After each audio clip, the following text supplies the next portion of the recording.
السلام علیکم ناظرین، ہمارے چینل کو سبسکرائب کریں اور ساتھ ہی ساتھ بیل آئیکن کو ضرور دبائیں تاکہ آپ کو ہمارے نئے آنے والی ویڈیو کی نوٹیفیکیشن مل سکے، اور ویڈیو پسند آنے کی صورت میں اس کو لائک، کومنٹ اور شیئر کرنا بھی نہ بھولیں۔ خالد دراصل غسانیوں کو بکھیر کر مجاہدین کو پیچھے ہٹانا چاہتے تھے۔ اس میں وہ کامیاب رہے۔ انہوں نے اپنے اور مجاہدین کے جذبے اور اسلام کی عشق کے بلبوتے پر یہ دلیرانہ حملہ کیا تھا۔ حملہ اور حلا کی شدت نے تو پورا کام کیا، لیکن غسانی مجاہدین کے غیر معمولی دلیری سے مرعوب ہو گئے اور پیچھے ہٹ گئے۔ ان میں انتشار پیدا ہو گیا۔ اس کے پیچھے ہی مجاہدین کے دائیں پہلو کے سالار قتیبیہ بن قتابہ نے غسانیوں کے قلب میں گھس کر ان کے سپہ سالار مالک کو قتل کر دیا۔ اس سے غسانیوں کے حوصلے جواب دے گئے اور وہ تعداد کی افراد کے باوجود بہت پیچھے چلے گئے اور منظم نہ رہ سکے۔ خالد نے اسی لیے یہ دلیرانہ حملہ کرایا تھا کہ مجاہدین کو تباہی سے بچایا جا سکے۔ وہ انہوں نے کر لیا اور مجاہدین کو واپسی کا حکم دے دیا۔ اسی طرح یہ جنگ ہار جیت کے بغیر ہی ختم ہو گئی۔ جب مجاہدین خالد بن ولید کی قیادت میں مدینے میں داخل ہوئے تو مدینے میں پہلے ہی یہ خبر پہنچ چکی تھی کہ مجاہدین پسپا ہو کر آ رہے ہیں۔ مدینے کے لوگوں نے مجاہدین کو طعنے دینا شروع کر دیے کہ وہ بھاگ کر آئے ہیں۔ خالد نے رسول کریم صلی اللہ علیہ وسلم کے حضور مارکے کی تمام تفصیل پیش کی۔ لوگوں کے طعنے بلند ہوتے جا رہے تھے۔ خاموش ہو جاؤ، رسول کریم صلی اللہ علیہ وسلم نے بلند آواز سے فرمایا، یہ میدان جنگ کے بگوڑے نہیں، یہ لڑ کر آئے ہیں اور آئندہ بھی لڑیں گے۔ خالد اللہ کی تلوار ہے۔ ابن ہشام اور وقادی و مغازی لکھتے ہیں کہ رسول کریم صلی اللہ علیہ وسلم کے یہ الفاظ خالد بن ولید کا خطاب بن گئے۔ سیف اللہ کی شمشیر، اس کے بعد یہ شمشیر اللہ کی راہ میں ہمیشہ بے نیام رہی۔ تاریخ میں یہ بھی آیا ہے کہ جنگ موتا 6 دن تک جاری رہی۔ مسلمانوں کی 500 اور بنو غسان کے 2000 جنگجو مارے گئے۔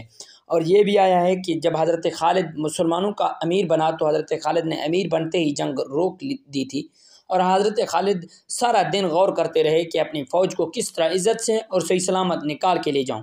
جب رات ہوئی تو حضرت خالد کو ایک ترکیب سوجی۔ اس نے اپنی فوج کی ہیبت چینج کی، جو کہ دایاں پہ تھے ان کو میسر بائیں پہ لے آئے، اور جو مقدم پہ تھے ان کو مؤخر پہ لے آیا، اور سب کے پرچم بھی بدل دیے۔ جب صبح ہوئی، جو رومیوں نے مسلمانوں کے لشکر کو دیکھا تو کہنے لگے کہ یہ تو اور لوگ آ گئے ہیں، یہ تو ہم نے کل نہیں دیکھے تھے، اور یہ پرچم بھی نئے ہیں۔ تو دل میں گھبرا گئے کہ ہم تو پہلے 3000 سے لڑ نہیں پا رہے ہیں، اور یہ تو مدینے سے اور فوج آ گئی ہے۔ کہتے ہیں کہ حملے سے پہلے حضرت خالد نے اتنی زور سے اللہ اکبر کا نعرہ لگایا کہ کچھ رومی گھوڑے سے نیچے گر گئے، اور اتنی شدت سے حملہ کیا کہ دوپہر سے پہلے ہی وہ بھاگ کھڑے ہوئے۔ اور تاریخ یہ بھی کہتی ہے کہ اسلام میں صرف 2 شخص، ایک خالد اور دوسرا حضرت زبیر، جو گھوڑے پہ بھی دونوں ہاتھوں سے تلوار پکڑ کر لڑتے تھے۔ دنیا کا اور کوئی بھی بہادر دونوں ہاتھوں سے لڑ نہیں سکتا تھا، صرف جو یہ دونوں ہی تھے۔ قبیلہ قریش کا سردار اعلیٰ ابو سفیان، جو کسی وقت للکار کر بات کیا کرتا تھا اور مسلمانوں کے گروہ کو محمد کا گروہ کہہ کر انہیں پلے ہی نہیں باندھتا تھا، اب بجھ کے رہ گیا تھا۔ خالد بن ولید کے قبول اسلام کے بعد تو ابو سفیان صرف سردار ہی رہ گیا تھا۔ یوں لگتا تھا کہ جیسے جنگ و جدل کے ساتھ اس کا کبھی کوئی تعلق رہا ہی نہیں۔ عثمان بن طلحہ، عمرو بن عاص جیسے ماہر جنگجو بھی اس کا ساتھ چھوڑ گئے تھے۔ اس کے پاس اب اکرامہ اور صفوان جیسے سالار موجود تھے، لیکن ابو سفیان صاف طور پر محسوس کرنے لگا تھا کہ اس کی قریش کی جنگی طاقت بہت کمزور ہو گئی ہے۔ تم بزدل ہو گئے ہو ابو سفیان، اس کے بیوی ہند نے ایک روز اسے کہا، تم مدینے والوں کو مہلت اور موقع دے رہے ہو اور لشکر اکٹھا کرتے چلے جائیں، اور ایک روز آ کر مکے کی اینٹ سے اینٹ بجا دیں۔ میرے ساتھ رہ ہی کون گیا ہے ہند؟ ابو سفیان نے مایوسی کے عالم میں کہا، مجھے اس شخص کی بیوی کہلاتے ہوئے شرم آتی ہے کہ جو اپنے خاندان اور اپنے قبیلے کے مقتولین کے خون کا انتقام لینے سے ڈرتا ہے۔ ہند نے کہا، میں قتل کر سکتا ہوں۔ ابو سفیان نے کہا، میں قتل ہو سکتا ہوں، میں بزدل نہیں ہوں، ڈرپوک بھی نہیں ہوں، لیکن میں اپنے وعدے سے نہیں پھر سکتا۔ کیا تم بھول گئے ہو کہ حدیبیہ میں محمد صلی اللہ علیہ وسلم کے ساتھ میرا کیا معاہدہ ہوا تھا، اور اہل قریش اور مسلمان 10 سال تک آپس میں نہیں لڑیں گے؟ اگر میں معاہدہ توڑ دوں اور میدان جنگ میں مسلمان ہم پر غالب آ جائیں تو تم مت لڑو۔ ہند نے کہا، قریش نہیں لڑیں گے، ہم کسی اور قبیلے کو مسلمانوں کے خلاف لڑا سکتے ہیں۔ ہمارا مقصد مسلمانوں کی تباہی ہے، ہم مسلمانوں کے خلاف لڑنے والوں کو در پردہ مدد دے سکتے ہیں۔ قریش کے سوا کون ہے جو مسلمانوں کے خلاف لڑنے کی جرأت کرے گا؟ ابو سفیان نے کہا، موتا میں ہرقل اور غسان کے 1 لاکھ کے لشکر نے مسلمانوں کا کیا بگاڑ لیا تھا؟ کیا تم نے سنا نہیں تھا کہ 1 لاکھ کے مقابلے میں مسلمانوں کی تعداد صرف 3000 تھی؟ میں اپنے قبیلے کے کسی آدمی کو مسلمانوں کے خلاف لڑنے والے کسی قبیلے کی مدد کے لیے جانے کی اجازت نہیں دوں گا۔ مت بھول ابو سفیان، ہند نے غضبناک لہجے میں کہا، میں وہ عورت ہوں جس نے احد کی لڑائی میں حمزہ کا پیٹ کاٹ کر اس کا کلیجہ نکالا اور اسے چبایا تھا۔ تم میرے خون کو کس طرح ٹھنڈا کر سکتے ہو؟ تم نے حمزہ کا نہیں، اس کی لاش کا پیٹ چاک کیا تھا۔ ابو سفیان نے ہونٹوں پر طنزیہ مسکراہٹ لا کر کہا، مسلمان لاشیں نہیں، اور وہ جو کچھ بھی ہیں، خدا کی قسم میں معاہدے نہیں توڑوں گا۔ معاہدہ تو میں بھی نہیں توڑوں گی، ہند نے کہا، لیکن مسلمانوں سے انتقام ضرور لوں گی، اور یہ انتقام بھیانک ہوگا۔ قبیلہ قریش میں غیرت والے جنگجو موجود ہیں، آخر تم کرنا کیا چاہتی ہو؟ ابو سفیان نے پوچھا۔ تمہیں جلدی پتہ چل جائے گا، ہند نے کہا۔ مکہ کے گرد و نواح میں غزیہ اور بنو بکر 2 قبیلے آباد تھے، ان کے آپس میں بڑی پرانی عداوت تھی۔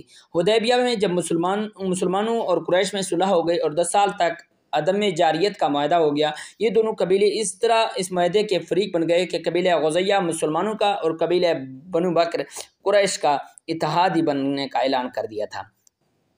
معاہدہ جو تاریخ میں صلح حدیبیہ کے نام سے مشہور ہوا، غزیہ اور بنو بکر کے لیے یوں فائدہ مند ثابت ہوا کہ دونوں قبیلوں کی آئے دن کی لڑائیاں بند ہو گئیں۔ اچانک یوں ہوا کہ بنو بکر نے ایک رات غزیہ کی ایک بستی پر حملہ کر دیا۔ یہ کوئی بھی نہ جان سکا کہ بنو بکر نے معاہدہ کیوں توڑ دیا تھا۔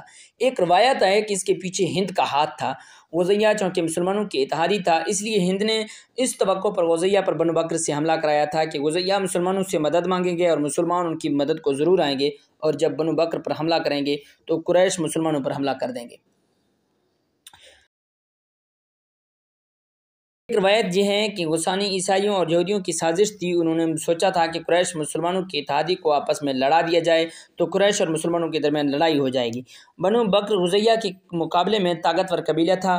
غسانیوں اور یہودیوں نے بنو بکر کی ایک لڑکی اغوا کر کے قبیلہ غزیہ کی ایک بستی میں پہنچا دی اور بنو بکر کے سرداروں سے کہا کہ غزیہ نے ان کی لڑکی کو اغوا کر لائے ہیں۔ بنو بکر نے جاسوسی کی اور پتہ چلا کہ ان کی لڑکی واقعی غزیہ کی ایک بستی میں ہے۔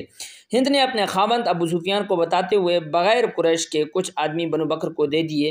ان میں قریش کے مشہور سالار اکرامہ اور صفوان بھی تھے۔ چونکہ حملہ رات کو کیا گیا تھا، اس لیے غزیہ کے 20 آدمی مارے گئے۔ یہ راز ہر کسی کو معلوم ہو گیا کہ بنو بکر کے حملے میں قریش کے آدمی مدد کے لیے گئے تھے۔ غزیہ کا سردار اپنے ساتھ 2-3 آدمی لے کر مدینہ چلا گیا۔ غزیہ ایک غیر مسلم قبیلہ تھا۔ غزیہ کے یہ آدمی حضور کریم صلی اللہ علیہ وسلم کے پاس پہنچے اور آپ سے ان کو بتایا کہ بنو بکر نے قریش کی پشت پناہی سے حملہ کیا اور قریش کے کچھ جنگجو بھی اس حملے میں شریک تھے۔ غزیہ کے ایلچی نے حضور کریم صلی اللہ علیہ وسلم کو بتایا کہ اکرامہ اور صفوان بھی اس حملے میں شامل تھے۔ رسول کریم صلی اللہ علیہ وسلم غصے میں آ گئے۔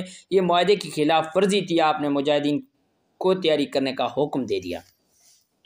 مورخ لکھتے ہیں کہ رسول کریم صلی اللہ علیہ وسلم کا رد عمل بڑا ہی شدید تھا۔ اگر معاملہ صرف بنو بکر اور غزیہ کی آپس میں لڑائی کا ہوتا تو حضور کریم صلی اللہ علیہ وسلم شاید کچھ اور فیصلہ کرتے، لیکن بنو بکر کے حملے میں قریش کے نامی گرامی سالار اکرامہ اور صفوان بھی شامل تھے، اس لیے آپ صلی اللہ علیہ وسلم معاہدے کی خلاف ورزی کی ذمہ داری اہل قریش پر عائد ہوتی ہے۔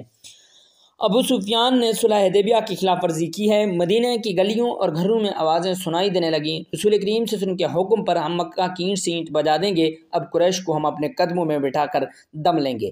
رسول کریم صلی اللہ علیہ وسلم نے مکے پر حملے کی تیاری کا حکم دے دیا۔ ابو سفیان کو اتنا ہی پتہ چلا تھا کہ بنو بکر نے غزیہ پر شب خون کی طرز کا عمل کیا ہے اور غزیہ کے کچھ آدمی مارے گئے ہیں۔ اسے یاد آیا کہ اکرامہ اور صفوان صبح سویرے گھوڑوں پر سوار کہیں سے آ رہے تھے۔